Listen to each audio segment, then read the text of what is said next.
அடுத்ததாக மகாகவி சுப்பிரமணிய பாரதியார் எழுதிய சின்னஞ்சிறு கிளியே கண்ணம்மா.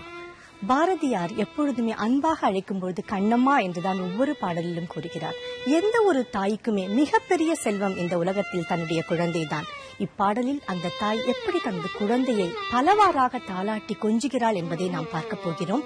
அவள் கூறுகிறாள், நீ என் கன்னத்தில் முத்தமிட்டால் என்னுடைய கல்வரி கொள்கிறது என்று சொல்கிறாளாம். எவ்வளவு ஒரு அற்புதமாக பாரதியாரே ஒரு தாயாக மாறிதான் இந்த பாடலை எழுதியிருக்கிறார் என்று எனக்கு தோன்றுகிறது. தொடர்வது சின்னஞ்சிறு கிளியே கண்ணம்மா.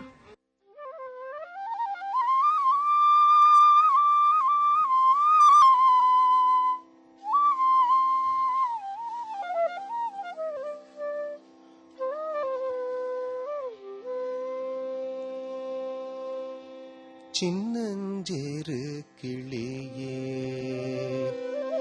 கண்ணம்மா,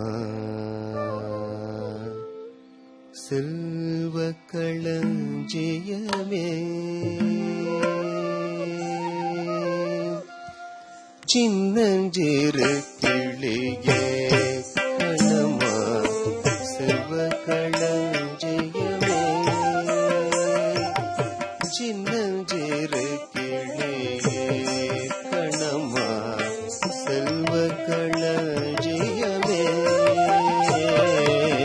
சின்னஞ்சிறு கிளியே கண்ணம்மா, செல்வ களஞ்சியமே,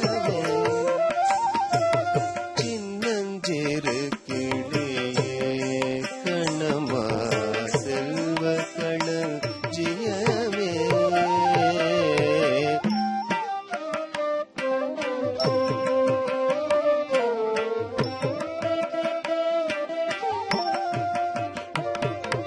சின்னஞ்சிறு கிளியே கண்ணம்மா, செல்வ களஞ்சியமே,